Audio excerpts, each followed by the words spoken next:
My life isn't really a life. It's a constant, repetitive cycle of the same routine. I wake up, get ready, go to the cafe for an espresso, catch the bus, and go to work. I always leave after hours, catch the bus, go home, make dinner, and go to sleep.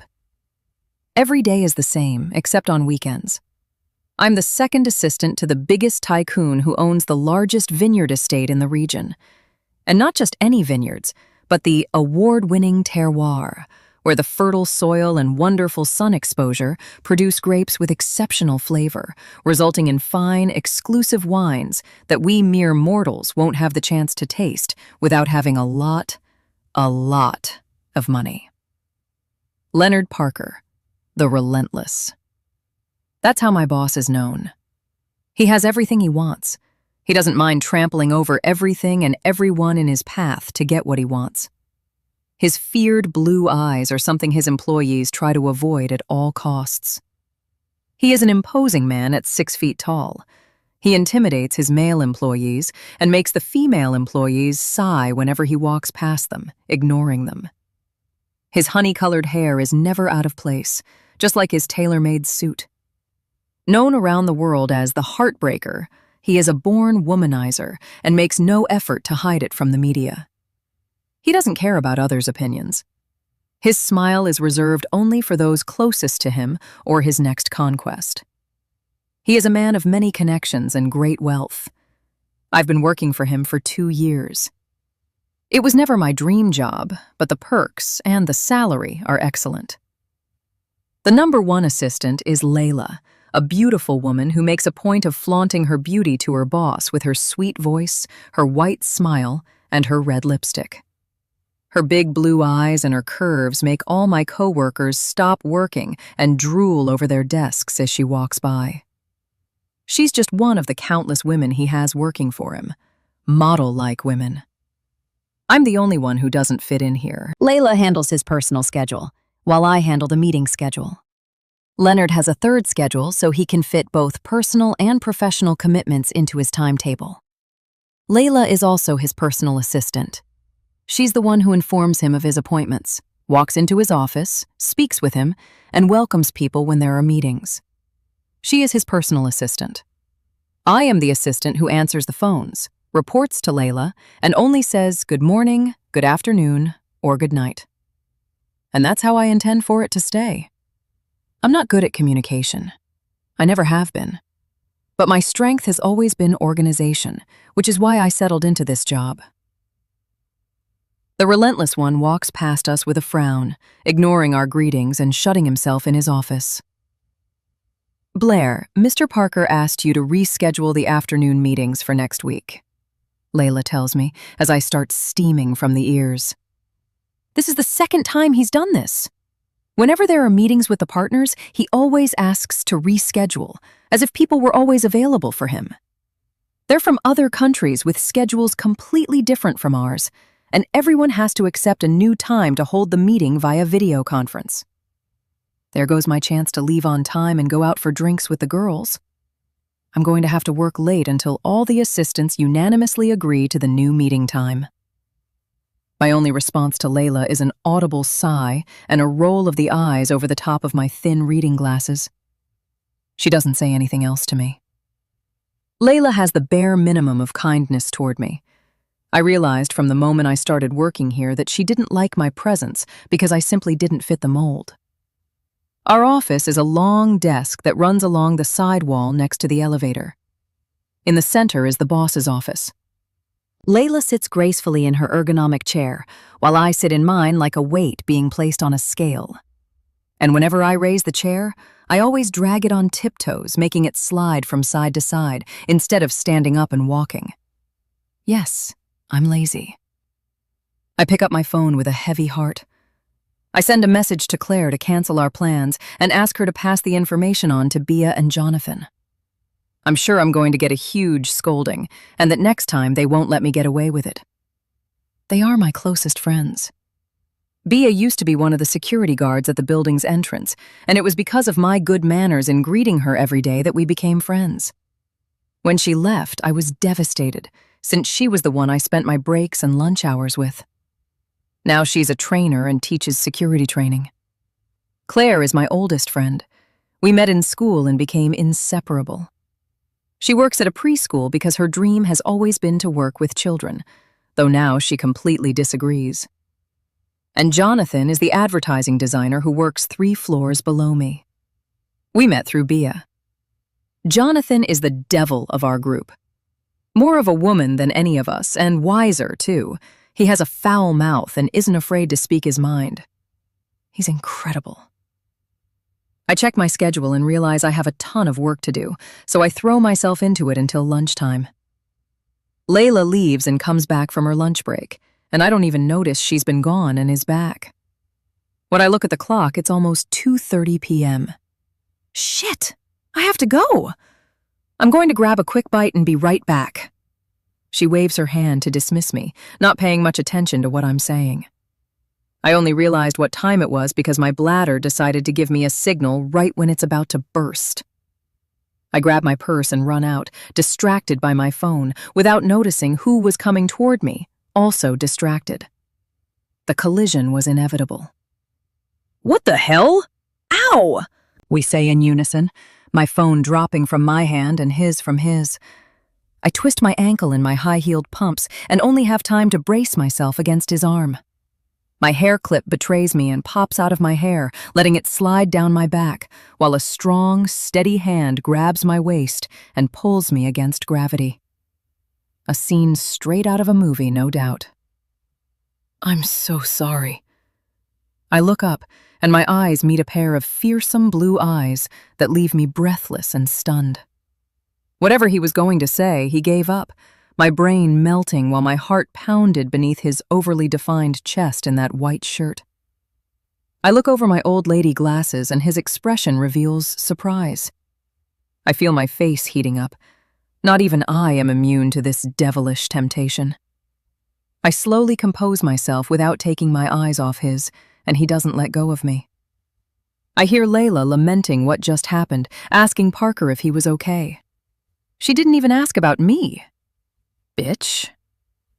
There was a connection. Something electrifying.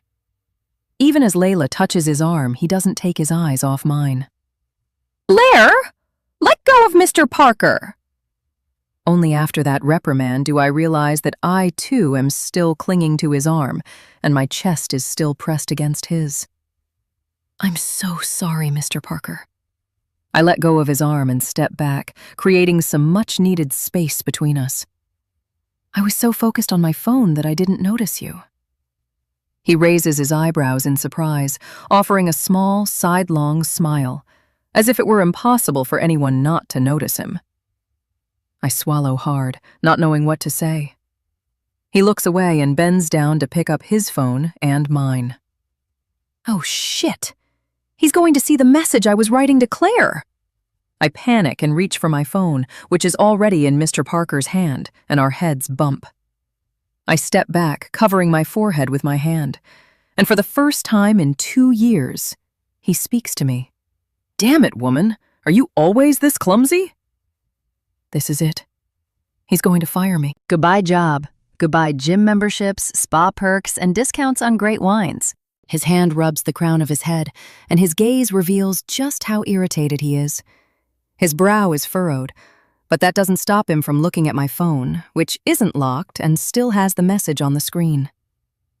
I can't utter a single word. I feel my heart beating too fast, and the heat of embarrassment begins to rise through my entire body. He read it. He fucking read it. The only sound was a He sighs and hands me the phone. I take it with my trembling hands. He nods slightly and resumes walking, turning away from me. Layla doesn't say a word to me, but she's practically crawling after that man who didn't even offer me an apology.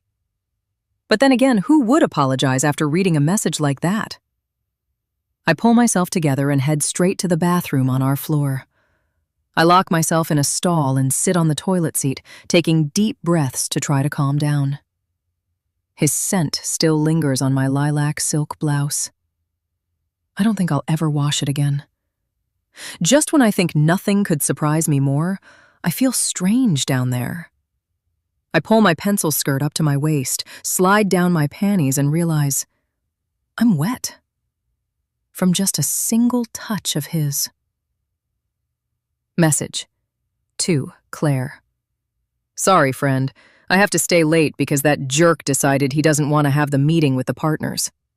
I'm so sorry. Maybe his plans will backfire. Like instead of drinking his fancy wine, he'll be drinking flat cola with a splash of... After the embarrassment I went through, I went to the cafe instead of the cafeteria. I just wanted to get out of that building, find a hole and crawl inside so no one else would find me. I ate half a mortadella and cheese sandwich with no appetite while I told Claire what had happened, but over the phone. The rest of the day went embarrassingly normally. Layla spoke to me as if she were talking to her worst enemy, while I tried to organize and reschedule the meeting with the consortia. Time passed, Layla left, day turned to night, and I was exhausted. I didn't even stop for a coffee. It was already 8:30 p.m. I was a wreck, with my hair a mess, wrinkled clothes, and bare feet with my shoes propped in a corner. Today I had no other option. I'd call it a day, go to the cafeteria to eat something, and then head to the showers to take a hot bath to relax. Then I'd call a taxi. The blinds in my boss's office were completely drawn.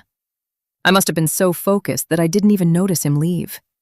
So I closed my laptop, grabbed my purse and my shoes, and walked barefoot to the elevator. I ate the leftovers from lunch in the empty cafeteria. The sound of silence was music to my ears. When I enter the gym, some of the lights are already off, but I hear the sounds of weights being lifted. I ignore it and go straight to my destination, the women's locker room. They're empty. Perfect. The company's locker rooms are phenomenal. As we entered, we came upon a hallway where the side walls are mirrors from top to bottom. When we reached the lobby, there was a small fountain with a statue of Venus in the center, pouring water from her pitcher. Facing the fountain are the sinks, and parallel to them are the shower stalls with a closet for storing clothes, a hairdryer, a mirror, and personal hygiene items provided by the company. Inside the stall, there were 2 doors. One leads to a toilet, and the second, next to the locker, is the shower. Water jets come from above and the sides. And inside, there is shampoo, conditioner, and shower gel in elegant glass bottles. The lighting is somewhat dim, a yellow glow that reflects off the small tiles. It's such an intimate setting that you can barely see inside. We just hear the relaxing, almost erotic music. We feel the hot water and enjoy the scents that the shampoo and shower gel leave on our bodies. It's an experience that all employees tend to enjoy, and as our boss gives it to us, so that we can put up with all his bad moods. I go to my locker to grab my spare clothes and wander around to the soothing sound of the background music. I head to the central stall and turn on the shower, activating all the jets. I don't bother closing the stall since I'm alone here. The steam begins to fill the stall, spreading out to the center of the locker room. I take off my shirt, placing it gently in the locker so that Mr. Parker's scent doesn't fade. Even though he's my boss and a born womanizer, it doesn't stop me from fantasizing about him. I remove my gray lace bra and quickly take off my skirt and garters. The steam invites me to step into the shower and bathe in that hot water. I don't waste much time tidying up. I'll leave that for Blair to do after her shower. I step into that small, cozy paradise, and it's impossible not to let a very audible sigh escape my lips. The water runs over my entire body, sending shivers down my spine as it passes over the still dry areas. My nipples wake up and harden, thanks to the pleasurable shiver the water gives me. I let the water fall and wash away all my stress. I squeeze out some shower gel and begin to lather up my body. The scent of vanilla and cinnamon fills my nose. I close my eyes, leaning against the wall opposite the jets. I feel them hitting my chest, my stomach, and my thighs. As if by magic, I remember what happened that afternoon with Mr. Parker. Those intense blue eyes come to mind, his hand on my waist with a firm grip, his chest pressed against mine. Impulsively, I let my mind wander and sexualize those moments, and I begin to bring my hand to my sensitive spots. I run my fingers over my nipples, gently pinching them. They're erect and craving more touch. I slide my left hand down to my slit, separating my folds with my index finger. The music makes everything more erotic and lets my imagination wander to places I never imagined. I brush my finger over my clit, imagining it's Mr. Parker's finger making small, circular motions on my swollen nub. It feels so good. I arch my back and squeeze my left tit. The jets of steam start hitting my tits, causing me a little pain from the pressure. The steam starts to suffocate me. I increase the speed of the circular movements on my button, feeling every nerve ending respond to that friction. I moan, getting closer and closer to climax, feeling the urge to slip a finger inside myself. But I don't, to punish myself for the naughty thoughts I'm having about my boss. My moans begin to echo through the locker room, drowning out the erotic sound of the melody. I'm so close to having an orgasm, I need one so badly. I hear the locker room door open and slam shut, as if someone had let go of it. My racing heart, which was once driven by the impending orgasm, is now driven by the fear of having been caught masturbating and of them having heard my moans. If they really did hear me, I'm screwed. I keep listening for a voice or any sound. Nothing. The shower stall and shower door are open, giving me a blurry view of the sinks due to the steam. The dim light lets me see practically nothing, just shapes. Without thinking, I quickly step out of the shower and grab my glasses to try to see better, but they immediately fog up. My brain must have lost its ability to think. I push them almost to the tip of my upturned nose and peer over them. "Hi! Is anyone here?" My voice echoes. All I can hear is the shower and the seductive background music. For some reason, I feel like I'm being watched, but I don't know if it's just my imagination. When what feels like 5 minutes pass without any sign of life, I relax my body and breathe a sigh of relief. It was probably just a sound coming from the gym and not from in here. I'm here alone. Just as I'm about to take off my glasses to get back in the shower, I notice an imposing, masculine figure. Am I hallucinating? Don't take them off. My heart races, and my instinct reacts by stepping into the shower and closing the door. I feel panicked. I don't know what to do. I hear his footsteps getting closer and closer. All my senses are on high alert. I want to scream and call for help, but my voice won't come out. What a sight to behold. Naked, dripping wet, wearing nothing but a pair of tiny glasses. I don't think I've ever seen such a sexy vision in my life. Only then did I realize who was on the other side of the door. That voice, hoarse and deep, seductive and dangerous. Mr. Parker, my boss, saw me naked. Please leave. I'm not in a state to talk, and this is the women's locker room. I feel the pressure of his body against the door. The music continues. The hot water that once felt so good is now too hot and unpleasant. I beg your pardon, but when I walked in here, I never imagined I'd witness something that will stay with me forever. I knocked on the door 4 times, and when you didn't answer, I thought something had happened to you. So I stepped into the hallway when I heard your moans. My body is melting from the heat and the shame I feel. Not only did I go against my boss and headbutt him, but I also insulted him in a message he read. And now I'm caught moaning and masturbating by him. This day couldn't get any worse.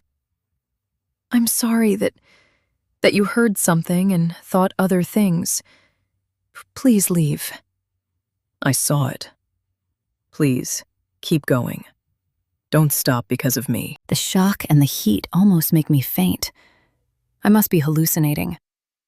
In an act of escape, I switch the water from hot to cold, trying to regain my sanity and my dignity. But he's there, behind the door. He can't see me. He can't touch me. He can only listen. I hesitate. I have no words to answer him. I press my ear against the door, trying to hear something. I'm still here. I won't come in. I beg you, please, to continue. I swallow hard. I'm too nervous. No, I don't think I can. He senses my insecurity and lets out a guttural sound like a lion's roar. Not even the cold water calms me, nor does it reawaken my body from the trance it's in. Here's what we'll do. Do whatever I tell you.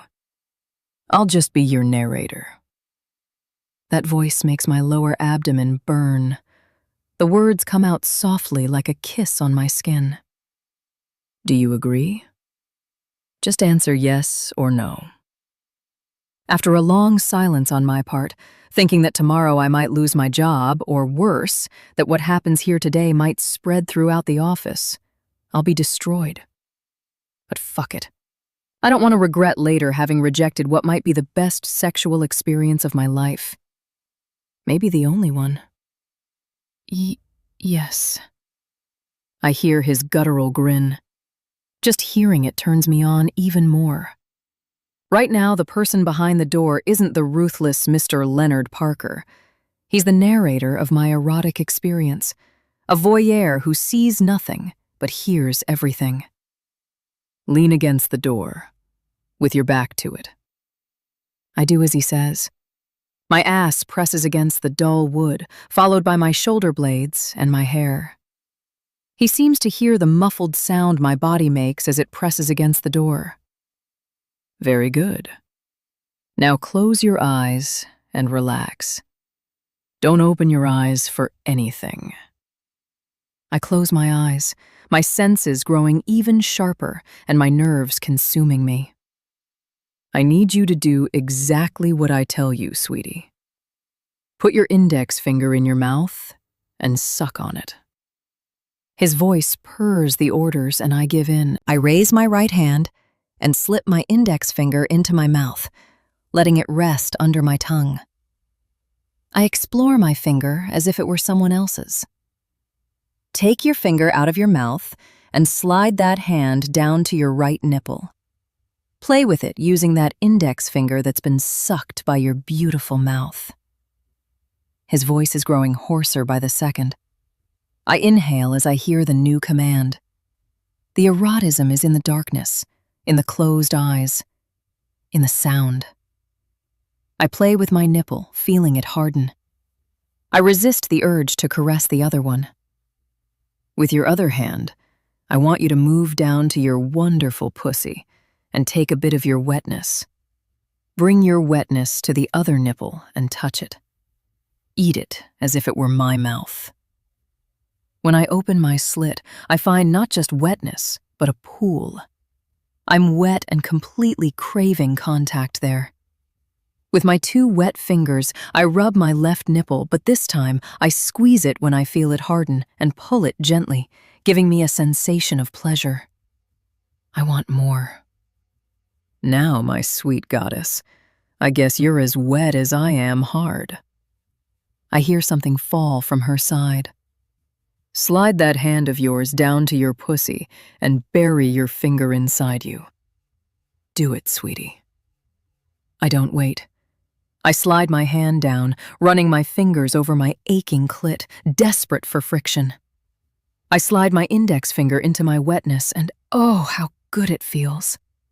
I moan without fear, forgetting his presence on the other side of the door. Pull your finger out and slide it back in, until I tell you to stop. His voice is deep, and his words come faster. I hear him breathing heavily. I do as he says, feeling the emptiness when I pull my finger out of me, only to feel filled again. I start thrusting into myself with my finger, always imagining it's him shoving his finger inside me. I start moaning and gasping as if I'm out of breath. I feel like I won't be able to hold on much longer. Squeeze and pull your beautiful nipple while you fuck yourself, sweetie. Squeeze it as if I were sucking it with my mouth. A muffled scream escapes from the depths of my throat. I've never felt this before. I've never felt so much pleasure. No, I can't take it anymore. I hear his rapid breathing and hear him touching himself. I imagine him grabbing his dick and masturbating. For me. Fuck, sweetie. Touch yourself. Touch yourself until you come. His last command to me is pure relief. Without thinking, I pull my finger out of me and massage my clit, which is about to explode. I tease myself with circular movements of my middle finger, imagining it's him doing it. I speed up the motion, feeling my legs start to tremble.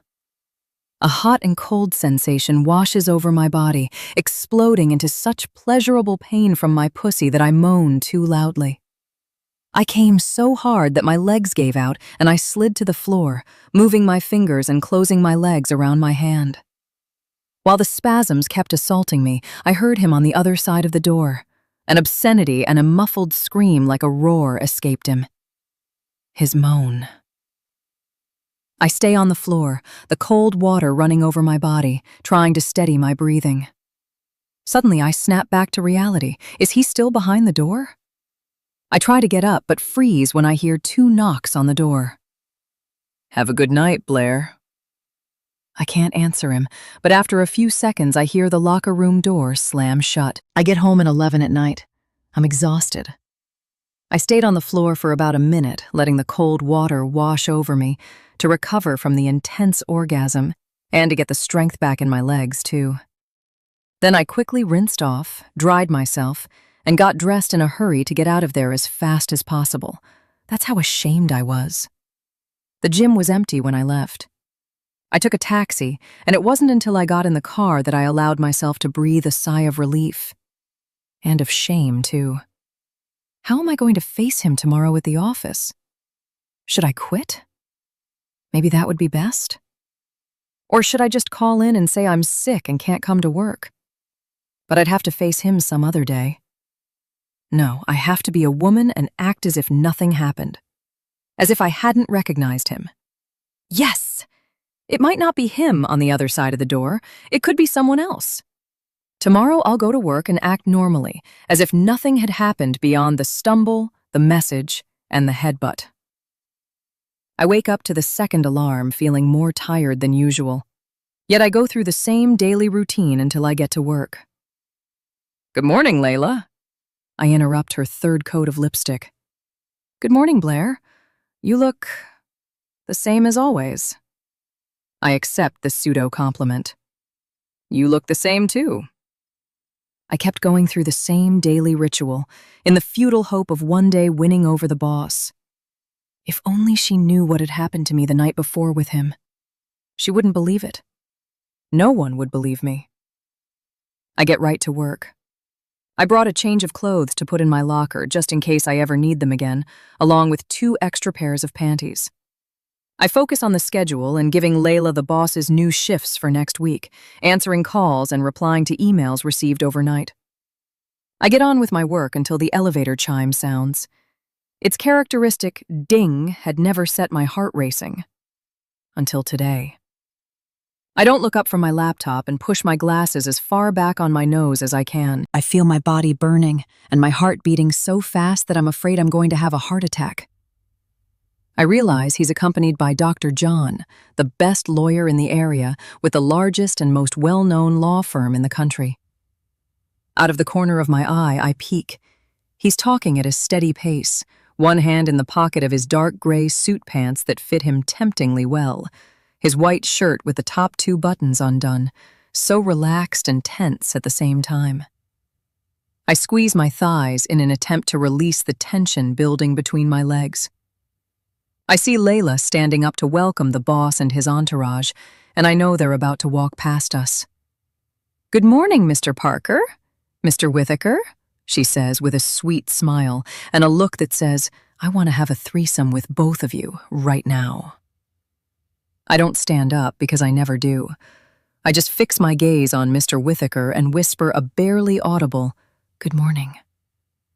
Both continue toward the office, pausing their conversation only to give us a very quick "good morning."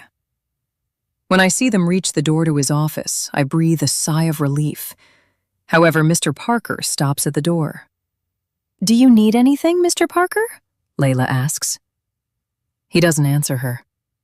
In an involuntary gesture, I glance in his direction, and our eyes meet.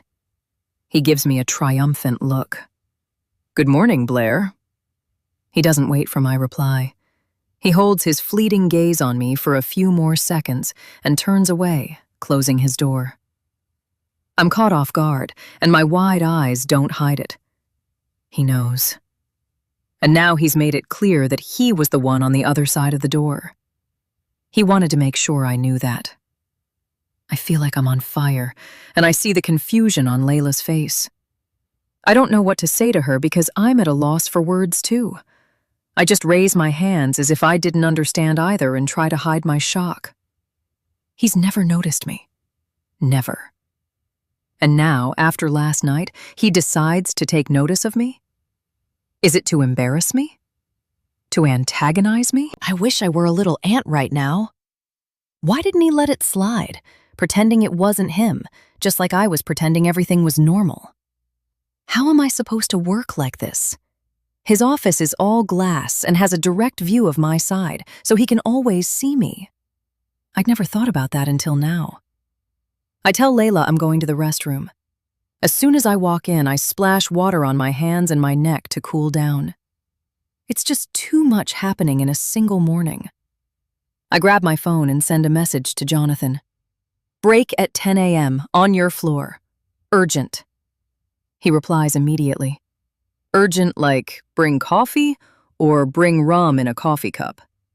I roll my eyes. Honestly, I'd go for the second option, but if I say that, I know he'll actually bring rum in a coffee cup. Bring coffee. Seriously. All right. It's 10 o'clock. Layla barely spoke to me. I know it was because of Mr. Parker's sudden attention toward me. I practically run to the elevator. As soon as I reach Jonathan's floor, I'm greeted by generous good mornings from his coworkers. The men act like they've never seen a woman before. They're always hitting on a woman who isn't from their department.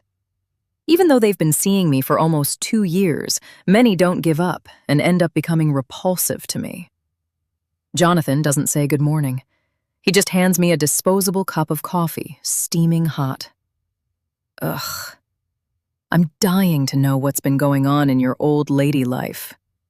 Seriously, Jonathan, I need you to promise me this will stay between us. His eyes suddenly light up and he seems to snap out of it.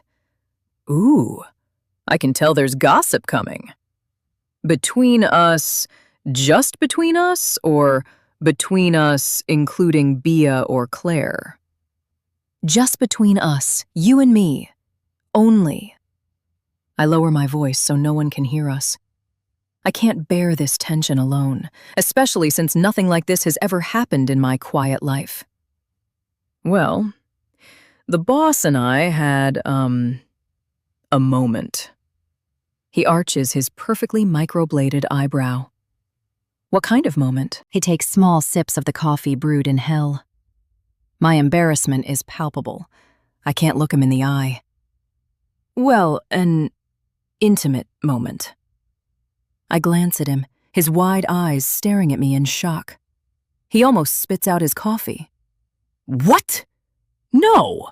An intimate moment like, "Good morning, Mr. Parker. I accidentally grabbed your dick just to see how big it is." Or the kind of intimate moment where I say, "Mr. Parker, please take my virginity." Keep your voice down. I slap his arm and look around to see if anyone heard. That's my secret, known only to him, Claire, and Bia. No one else. It was never my intention to save myself for so long, but I was misled by the ridiculous romance novels I've been reading since I was a teenager. And, well, no boyfriend was the one. So, which one was it? I think you're leaning more toward the second option. I shift uncomfortably, pressed against the wall, feeling the shame all the way to the tips of my hair. He starts laughing loudly, drawing stares from others. He loves to show off. I start to regret telling him. Are you sure it was Mr. Ruthless? The boss? Are you sure you didn't mix him up with someone else? I'm sure. He made sure I knew it was him this morning. I don't tell him what happened the night before. It's too private. Girl, are you having an affair with the boss? Did he take your... No! He didn't touch me. He looks confused, not understanding a thing. Look, it was an intimate, sexual moment, but there was no touching. And it was just a moment. But that's not the point. The point is that this morning he said to me, "Good morning, Blair." He lets out a laugh, as if that were normal.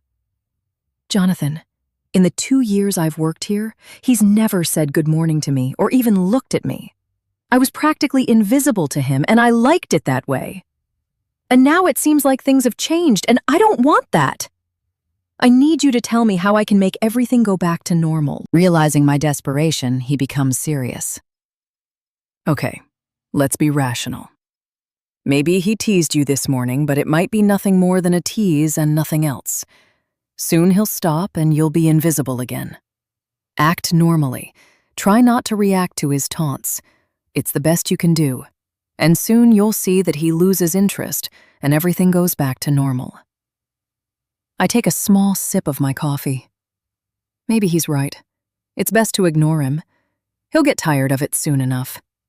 I have to keep things professional. I say goodbye to Jonathan and wait for the elevator. Even though I'm unsure, talking to Jonathan did me good. And having a plan helps calm my nerves. Focus on work. The ding of the elevator signals its arrival. I'm distracted, scrolling through the news on my phone. The doors open, and I glance around to make sure no one's in front of me so I can step in. But I freeze in my tracks, nearly spilling my coffee. There he is, in all his glory, hands resting on the bar behind him, sleeves rolled up. And he's glancing sideways at me. My heart stops for a second. He holds out his hand, signaling that there's enough space for me to get in. I hesitate, but I remember Jonathan's words. Act normal. I step forward, not quite sure of myself. I lock my phone and press it against my chest so he won't notice how nervous I am. I nod briefly and turn my back on him, staring fixedly at the design department as the doors close. I feel as if I've been caught in a trap. Suddenly, I feel claustrophobic. I don't need to press the button. We're both going to the same floor. When the elevator starts to rise, I feel his presence very suddenly behind me. Has the hunter come to devour his prey? I can almost feel his breath on me. I don't dare move, not even taking my eyes off the closed gray doors. Good morning, Blair. His deep voice echoes throughout this square box we're in, practically drowning out the elevator's background music. It gives me goosebumps. And in a panic to move and distance myself from his presence, I take a step to the side and turn toward him. I push my glasses up, trying not to look at the floor. Good morning, Mr. Parker. There goes my attempt to look confident and act normal. He gives a small, sidelong smile. He knows I'm uncomfortable. How have you been? I swallow hard. This is pure torture. His hands are in his pockets. I'm forced to glance at him briefly, always averting my gaze from his intimidating blue eyes. I feel like this is amusing him. Fine. And you? I only think after I speak. I shouldn't have asked. He gives a small smile, leaning against the elevator wall again, but this time he stands parallel to me. Both of us against opposite walls, with an uneasy space between us. He keeps looking at me, and I, lacking the courage to hold his stare any longer, look down at the floor, embarrassed. Me too. Last night I was at the gym working out. He doesn't continue. I take a deep breath. Oh, really? Good for you. And while I was there, one of the most exciting things in my life happened. I'm cornered and filled with shame. I don't want to talk about it. I just want to disappear. Mr. Parker seems to love psychological torture, but I'm not the type of woman to play those kinds of games. I have to put an end to this. I have to clear things up with him now, before the situation gets worse. I gather my courage and look into those blue eyes. Mr. Parker, listen. What happened yesterday shouldn't have happened. I'm so sorry for my behavior. I try to find professional words, though it's a bit impossible. Unprofessional. I'm so sorry. I promise it won't happen again. I know I look like a total fool. I adjust my glasses again, putting them in the right place and looking away from Mr. Relentless. He seems a little surprised. Oh, really? What a shame. Oh, and was that Miss Blair? What a pleasant surprise. I look at him, startled. Was that a compliment? And he's pretending to be surprised when he saw me, knowing full well it was me. You know perfectly well it was me. As I told you, I'm so sorry. I really hope we can go back to the professional behavior we had before and forget that episode. I look at him determinedly, but my determination crumbles the moment he quickly moves toward me. Miss Blair, have I been unprofessional up until now? No, of course not. But I'd prefer to go back to the way things were before. I can smell his scent getting closer and closer. A sweet, woody scent that makes my head spin. He leans his left arm against the wall and, with his index finger, lightly touches the underside of my chin and applies a little pressure, lifting my head until our eyes meet. My heart is beating so fast, and my mouth is watering, forcing me to swallow. His gaze briefly travels down my throat, pausing at the cleavage revealed by my open shirt. His look returns to mine, and without warning, he flashes his smile. A smile so seductive that I almost faint. So is this the famous smile that earned him the nickname Heartbreaker? If so, then I'm lost. Miss Blair, after yesterday, I couldn't stop thinking about you the rest of the night. I had to pleasure myself 3 times just to get to sleep. If I don't sleep, it affects my work and my mood. Do you understand? I can only nod in agreement. My brain can't think straight or give orders to get a single word out. In that case, and since you're my assistant, can you find a slot in my schedule so we can solve my problem? Is he implying that he and I... No, it can't be. Oh, of course. Who do you want me to call? I need your number so I can schedule it. I catch him off guard. And myself, too. Suddenly, the doors open. Our eyes meet for a few brief seconds, but then he lowers his arm and heads toward his office without saying a word. He slams the door so hard that the windows rattle. Layla jumps out of her chair at the crash, and I shudder. In the 2 years I've worked here, I've never witnessed a reaction like this. And it was the first time in my life I'd had a sexual experience like the one from the night before. I step out of the elevator, trembling, and head toward my desk, without even glancing into his office. The best thing to do is just focus on my work. By mid-afternoon, the atmosphere is so tense that even the background music coming from the ceiling speakers plays quieter than usual. As soon as lunchtime rolled around, I hurried out to avoid any more one-on-one encounters with the boss. When I returned, he was back in his closed office, but this time with the blinds drawn. I decide to send a message to my 3 buddies. Going out tonight, depression drinking night. Who's in? Jonathan is the first to reply. Just tell me the meeting spot. Then Bia. 7 p.m. sharp. I'm only not going to drink until I drop because Jonathan doesn't have the strength to carry me. Jonathan. I. Lastly, Claire. Bar light, and don't even think about complaining about the place. We can't go to 7. I'll go book the table. I grumble to myself. Bar light is a bit too fancy for us. We just want to drink to forget. And on top of that, it's relatively close to my work. But we really can't go to 7. Claire's ex's new slutty girlfriend works there. On these nights of drinking to drown our sorrows, each of us complains about some sad aspect of our lives and drinks until we think it's enough, only to regret drinking so much the next day and realize that, after all, our problem is more trivial than we thought. The rest of the day goes by normally. Every now and then I glance at his office to see if I can make out any movement through the shadows, but the only thing I see are the blinds. He calls Layla whenever he needs her services. Just as we're packing up to leave, the office door suddenly swings open and Mr. Parker comes out just as breathless as when he went in. He mutters a "good night" without looking at us and steps into the elevator. "I didn't want to be the one who put him in this state," Layla says, packing her things back into her work bag. I don't answer her. Was it me who put him in that state? Or did he receive bad news? I prefer to believe it's the second option. I arrive at the bar a little late.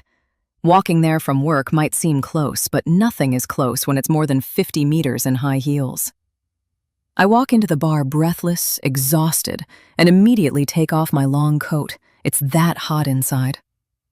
I weave my way through the crowd of people standing around with beers or cocktails in hand until I reach the table area. I see my 3 friends at the central table. All the others are already full too. "We started without you," Jonathan tells me, passing me a shot of tequila and squeezing in so I can sit down.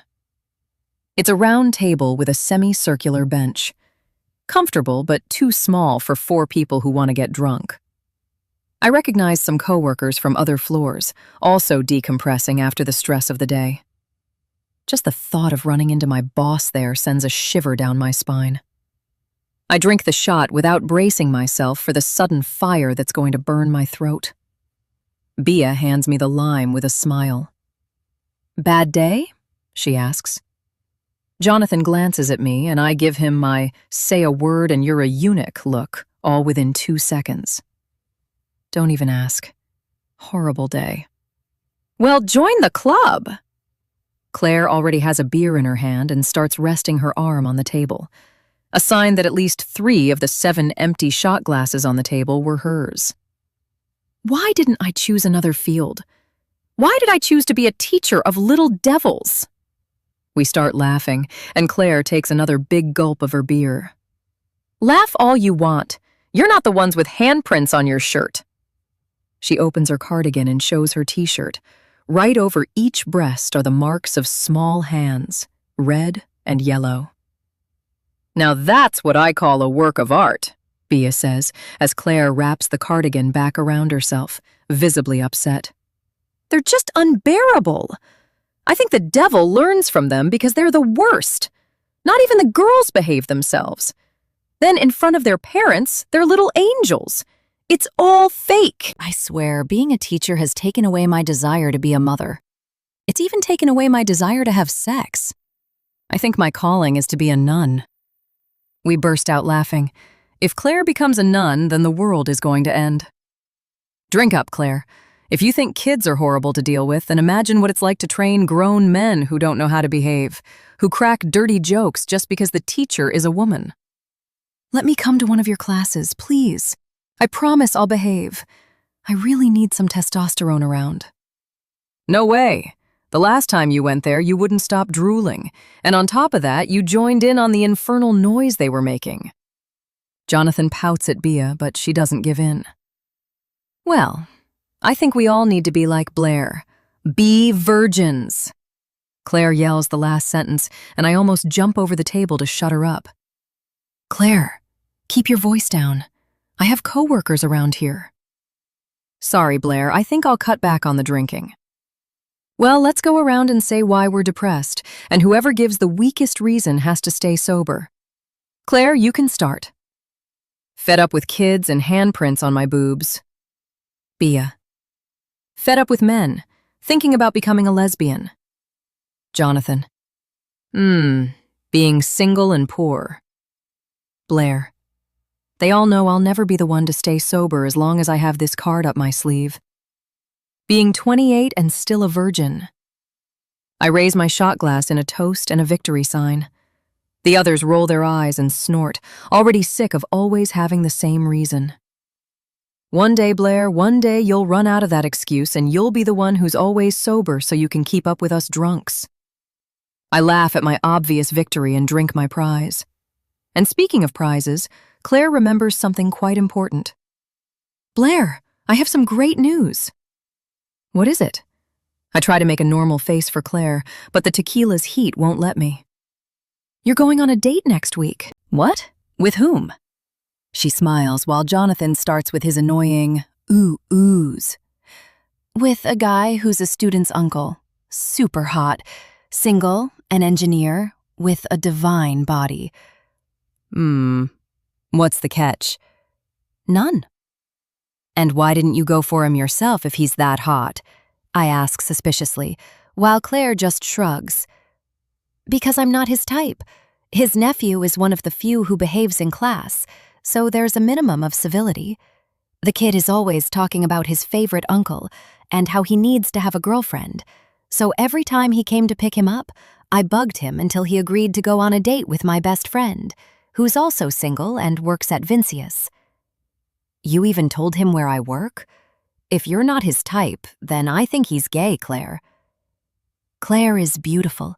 Her short blonde hair goes perfectly with her 5 feet 5 inches frame. Her golden skin tone makes many men fall at her feet. She has such a seductive and delicate look, but they have no idea that she loves boxing and fighting games. Jonathan perks up the moment he hears my answer, but Claire dashes his hopes. Don't even think about it, Jonathan. He's not gay. I made sure of that. He was curious about you. I told him you were a quiet, shy woman, small but absolutely gorgeous. And a virgin, Jonathan and Bea say in unison, making me steam. Claire laughs. I didn't tell him that, don't worry. I'd never do a thing like that. But on Tuesday, you have a dinner at the Eden restaurant at 8 p.m. Don't forget. If half the men knew you were a virgin at 28, you wouldn't have a moment's peace. I snort and nod resignedly. What Jonathan says is true. It seems that a woman's virginity is the best thing a woman can give a man, and the best prize a man can have. More rounds of beer, martinis, and tequila arrived, because it's a night of drinking to drown our sorrows. A cheese board with jams also arrived, as we talked and laughed at each other's complaints. And of course at Jonathan's annoyed face for having to drink juice because his reason wasn't good enough. By the end of the night, I was visibly drunk. The bar was already emptier, and the only loud noise was ours. I could feel the heat on the back of my neck because my hair was down. Our last round was sparkling water. Jonathan was already calling an Uber with multiple stops, visibly annoyed. I know I wasn't making any sense anymore, and all I wanted was to get home and go to bed. We held on to each other to keep from falling, but we looked like a swaying bridge. Bea was the first to leave, and then it was my turn. Claire was going to stay at Jonathan's place because her house was too far away. She always kept a small bag with her essentials at each of our houses, in case she had to sleep over at any of our places. As soon as I walked into my rented apartment, I kicked off my shoes, took off my coat and tossed it onto the sofa, and headed straight for the shower. I let the water run to warm up while I undressed. My drunken mind drifted to a man, Mr. Relentless. I look at myself in the mirror. I'm a glass of milk that, when it catches the sun, turns red instead of tanning. I have a relatively nice pair of breasts, but I'm very short and my thighs are too thick. I'm not a perfect shape like an hourglass. I'm more of a pear shape. I'm not the kind of woman he's used to, nor am I his type, no doubt. But then what was that in the elevator? It was probably just another woman he wanted to sleep with and then discard, without caring about my feelings. I would never allow that. We're from completely different worlds. He's the open relationship type, and I'm more into a committed relationship, cuddling, and marriage. So it couldn't have been me who put him in that mood, so grumpy. Impossible. Steam begins to fill the bathroom, giving me goosebumps. I unhook my bra and slip off my panties. I step under the shower. The hot water warms me like a blanket, soaking my hair, which begins to slide down my back. The water runs down my erect nipples, forming two cascades. My thoughts are fixed on that man, on that night in the locker room, imagining him lying there touching himself, grabbing his cock and thrusting into himself faster and faster. I feel the heat filling my belly. The desire to be touched by him is evident in the growing wetness between my legs. Without realizing it, I'm already touching myself, sliding my middle finger inside me, my palm brushing against my clitoris. In my mind, it's his hand between my legs. I arch my back and push my head back, leaning against the wall. I grab my breast with my other hand, sliding my finger in and out of myself, stimulating me even more. I imagine his dick, thrusting hard, soaked because of me. My breathing speeds up and moans escape my throat. I pull my finger out and start massaging my clit with my index finger, feeling a chill run through my body and push me to the edge. I masturbate, thinking it's my boss fucking me with his hands. I blame the alcohol, even though I know it's not to blame at all. I speed up and pinch my nipple, exploding into orgasm. As soon as I recover, I wonder, what would it be like to have an orgasm with his penis inside me? I wake up feeling miserable. The first thing I do is take a hangover pill. I remember almost everything, but some conversations are missing from my memory. I take a shower, almost cold, to wake myself up, and pin my hair back with my hair clip. Today is going to be a long day. I quickly get dressed in a pencil skirt and a baby blue satin blouse, loose enough. I put on my shoes and grab my coat. I have to get back to my routine. Today I'm the first to arrive. There wasn't much traffic or a huge line at the cafe. Arriving before Layla is unusual, but not impossible. I turn on my laptop while sipping my coffee and scroll through my uninteresting social media feeds. I hear the elevator arriving and its famous ding. I don't look up, already knowing who it is. I stay focused on my phone and offer Layla a brief good morning. But it isn't Layla who's arrived. Good morning. His deep voice startles me, and I jump slightly in my chair. I suddenly look up at Mr. Parker, visibly surprised by his arrival. Good morning, Mr. Parker. I'm sorry, I thought it was Layla. I wasn't expecting you in the office this early. He lets his gaze slide down my body without answering me. He stands still in front of me, the desk separating us, one hand in the pocket of his dark blue pants. Today he's wearing a blazer. I swallow hard, suddenly nervous. Does he know I fantasized about him? No, of course he doesn't. Good morning, Blair. Will Layla be long? He sighs, and suddenly his look of annoyance appears, as if he's displeased that I'm there. As if he's forced to greet me just to get some information. I'm taken by surprise once again. I don't know, but I don't think she will.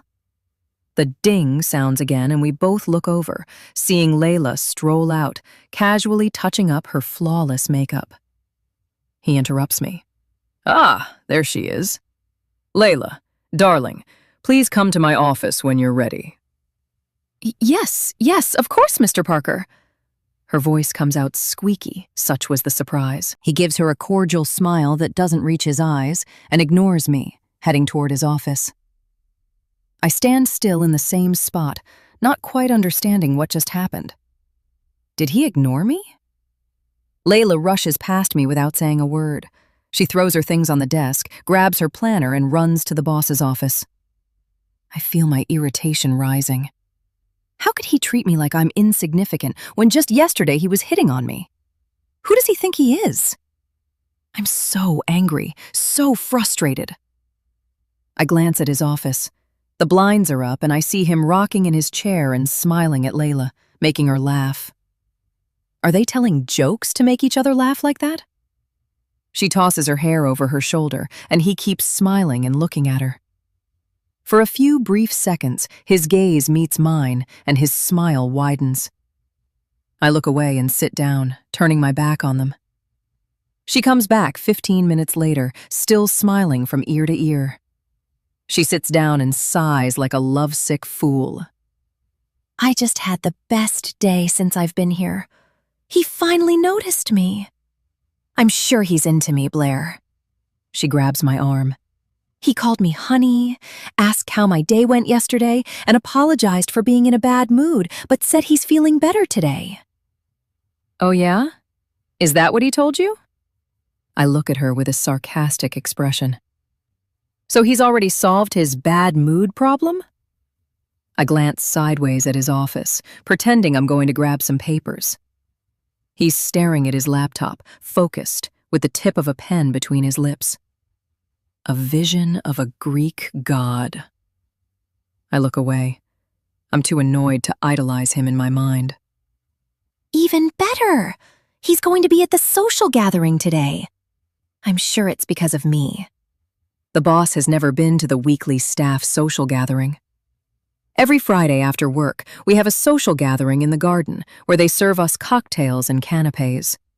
It's quite large and luxurious, with bean bags scattered about and small fountains. It's meant for us to relax and interact with one another. With the boss there, it won't be the same. If he wants to hit on Layla, he doesn't need to go to all that trouble. All he has to do is give her the eye and she'll follow him like a little puppy. I think about skipping the get-together, but I can't. I'd already promised Jonathan I'd go with him and introduce him to the new security guard. He's convinced the guy is a gay man who hasn't come out yet, and he plans to help him. So I'm screwed. We continue working. The boss keeps strutting in and out of the office, winking at Layla every now and then, completely ignoring me. My opinion of him was right from the start. He just wanted to sleep with me and get rid of me. Okay, I have no reason to be annoyed or jealous over something that would never be mine and is worthless. At least I won't be on his list of conquests. I just have to feel proud because I'm keeping my job. Everything's back to normal. But then, why don't I feel proud? I walk to the lobby to wait for Jonathan. I can already see my coworkers talking more openly. This is the best day of the week for all of us. I wave from a distance when I see Jonathan. He waves back, but he looks tense. Hi! Shall we head over to the get-together so I can introduce you to your new crush? Hi, yeah, sure. But I need to talk to you, Blair. His expression looks worried. As I try to get him to talk, we're interrupted by two coworkers who drag us out to the garden. The atmosphere is perfect. Mood music plays, and the sound of lively conversations fills the air as coworkers unwind from all the stress of working at that company. We head over to the small bar to order 2 mimosas, which is what we always drink at these social gatherings. I'm approached by a man who works on the 2nd floor. He's an accountant and says he finds me intriguing. I shake his hand, but he's quickly interrupted by another man who claims to be Jonathan's colleague. His face looks familiar to me, but I brush it off. I notice some glances from colleagues I don't even know. I sip my drink, trying to figure out what's going on. I'm approached again by a colleague from marketing. Hi, Blair, how are you? Fine. Don't you recognize me? I'm Rick, from the marketing department. We run into each other quite often in the cafeteria. Oh, hi, Rick. He holds out his hand and I shake it, a little hesitant. I finally got the courage to talk to you. I've always thought you were really pretty. Sorry I didn't speak up sooner, but would you like to go out with me sometime? He asks me out without letting go of my hand. He's standing too close to me. I see Jonathan being approached by other colleagues, waving his arms to get my attention. I don't understand what's going on, but I feel like everyone's watching me and I don't even have time to think. I try to pull my hand back, but he doesn't let go, applying a little more pressure. I look at the guy who doesn't seem to take no for an answer. I see Jonathan waving his arms, and my anxiety starts to rise. I feel like running away. No, she won't go out with you. That woody scent, that voice. I shiver when I hear it, feeling his presence behind me. Rick's grip loosens, his gaze fixed on Mr. Parker. "Sir, Mr. Parker." He clears his throat. "How are you? I was talking to Blair." "Yeah, I noticed. I'm not deaf." He takes a step forward, practically pressing against my back. His tone is harsh, rude. Rick's eyes widen, and then I realize he's looking at Mr. Relentless. The dominance of the space is palpable, as the previous relaxed chatter of colleagues has given way to a murmur, making the sound of the background music clear. "Well then, Blair, it was a pleasure. We'll talk later." When he said, "We'll talk," he didn't look at me, but at the beast standing behind me. He quickly disappears into the crowd of classmates, and the sounds of conversation return. However, I remain frozen in place, still feeling that presence behind me. I resist the urge to take a small step back. "Blair." My heart skips a beat. I have to calm down. Taking a deep breath, I turn to him, meeting a defined chest in a white shirt. I force myself to look up, meeting the blue eyes that make me stop breathing. "Good afternoon, Mr. Parker." I'm overwhelmed by insecurity again. I can barely form words. I just want to run away from here. He looks around, noticing the stares directed at us as well. "Can we talk? Alone?" I look around, seeking Jonathan's help, begging him to come save me, and I find him, standing there pretending to talk to a teammate, but with his eyes fixed on me. He claps his hands together and apologizes, as if he can't save me from this man. I resign myself and nod in agreement. I turn toward the doors and feel his hand on my lower back, guiding me away from the small crowd. A shock runs through my entire body. I force myself to walk straight, even though my legs want to give way.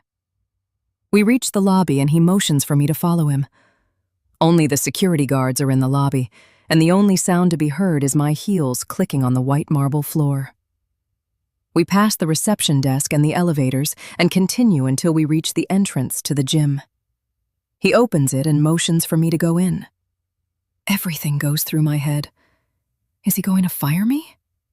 That's definitely it. I'm screwed. I have to write new resumes, and he's going to fire me at the gym? What a jerk! I'm going to tell him exactly what I think of him to his face so I can just leave. But at least I'll walk away relieved. I follow him to the punching bags. Only the ambient lights are on and there's no sound at all, just ours, which is nothing more than the sounds of movement. I'm nervous. He leans against the edge of the ring, crossing his arms. I stand in front of a punching bag, staring at him. I've never been fired before. I'll have to review my savings. "Mr. Parker, we're alone now. What do you want to talk to me about?" I cross my arms. I'm extremely uncomfortable and feel exposed, though I don't know why. He watches me very calmly. I look away to try to hide my discomfort, something that seems to amuse him. "Are you single, Blair?" "What?" I'm so surprised by the question that my voice comes out shrill. "I think that question is far too personal and completely unprofessional, Mr. Parker." He gives a half smile, as if he'd already been expecting me to say that. "You're right. But what happened in those shower rooms was also extremely intimate and unprofessional." He points behind him without taking his eyes off me. I know I'm as red as a tomato because I can feel the heat on my cheeks. Luckily, it's a bit dark. "Correct. But as we discussed earlier, I apologized for that behavior and assured you it wouldn't happen again." "Of course. But I woke up today thinking about something." My curiosity gets the better of me. "What? What happened in that shower room between you and me was really intimate and definitely unprofessional. But since it was so intimate, if I actually had a boyfriend, wouldn't what happened between us be a kind of betrayal?" He looks at me with an amused expression. I realize he's teasing me. With every passing minute, I'm getting more flustered and embarrassed. Is he trying to get information out of me? Yes, but... So if you agree, did you cheat on your boyfriend or not? No, of course I didn't cheat on anyone. I'm quick to respond to his insinuation that I'm a cheater. And I see the victory. He could have been an excellent lawyer, no doubt. So there is no boyfriend? No. And as far as I know, it might not have been you behind that door. It could have been anyone. Oh, it was me, all right. I don't think there's any doubt about that. We were silent for a while until he started moving among the punching bags. I didn't follow him, straining my ears to figure out where he was. I was, without a doubt, his prey. Have you had many boyfriends, Blair? I couldn't see him. I could only hear him. What kind of question is that? Just answer. I swallow hard, not knowing where he's going with this. I feel like a cornered rat desperately searching for a way out. Quite a few, I lie, and it seems he's noticed my lie. So, did those relationships last long? They lasted long enough. I don't understand where you're going with this, Mr. Parker. The punching bag that had been protecting my back is quickly pushed aside, and two hands grab my waist, pushing me forward. I flinch and almost stumble. The only thing I hear is my heart beating wildly and the chain of the punching bag swaying. He doesn't let me move, holding me still. He presses his mouth against my ear. My entire back is warmed by his body. It's delicious and terrifying at the same time. Let's cut to the chase, Blair. Ever since that night here, I haven't been able to think of anything else. After you turned me down in the elevator, I tried to forget you and ignore you, but it was extremely difficult. Until the moment a piece of information reached my ears, and apparently to the ears of every man in this damn building. I'm so worked up, trembling with excitement and fear that my brain can barely process his words. I can barely speak. What information? Oh, honey, haven't you figured it out yet? Suddenly he rubs his rock-hard erection against my ass and I almost melt. I feel so nervous, but I can't resist closing my eyes and throwing my head back, resting it against his chest. Realize what? Haven't you noticed all the new male attention? I noticed a little in the garden, that's all. Darling, all the men know. I'm so mesmerized by the moment that I answer, but I barely hear his replies. That you're a virgin, he says languidly, as if it were a sweet treat. My eyes snap open and my whole body freezes. My secret? How? Who? I pull away from him quickly, feeling panic rising. I want to leave, now. How do you know that? Who told you? I feel betrayed by my friends. The pain is so intense that I can't hold back the tears threatening to fall. I look at his face and see an expression of agony, as if he were the one caught off guard. Don't be like this, Blair. Someone overheard you talking to some coworkers at a bar. You were drunk, apparently. He tries to approach me, but I step back, my back hitting the ring. Why on earth did I let my biggest secret slip at a bar where there were so many coworkers? That's why they look at me differently now and recognize me. I feel completely disgusted. He takes another step forward, but I hold out my hand, ordering him to stop. You never looked at me any differently until that night here. In fact, you probably didn't even know I existed. I let out a bitter smile, making fun of myself. My self-esteem went up in smoke after that. And now that you know I'm still a virgin, you want to add that to your list, is that it? What? No, that's not it at all. Stop. I don't want excuses. Nothing you say will change my mind. Did you think you could get me into bed and then do what you did with all the others? No, I'm not like the others. And just because I've never actually slept with a man doesn't mean I'm going to lower myself to your level. Even if you're my boss, if you want to fire me, go ahead. I don't care anymore. I can't keep up this stoic facade any longer. As soon as I finish speaking, a sob escapes my throat, enough to make the tears fall. I'm about to turn my back and run out of there when he grabs my arm and pulls me against his chest. I struggle to get him to let go, but he doesn't. He pins me between the ring and himself. Look at me. I shake my head and keep trying to move, to no success. Look at me, Blair. What is it? I lift my head to meet his eyes, knowing my anger is palpable and my gaze doesn't hide it. Yet his looks calm and pained, as if he were suffering too. After long seconds with our eyes locked on each other, he sighs and, without warning, kisses me. I'm taken by surprise by his move, but I don't resist. I melt into his arms and open my mouth so his tongue can explore mine. The taste of his sweet white wine is addictive, and I want more and more. He releases my arms, which snake up to his shoulders, pulling him closer to me. His left hand slides behind my neck, while his right rests low on my back, pulling me even closer to him, as if to completely erase the non-existent space between us.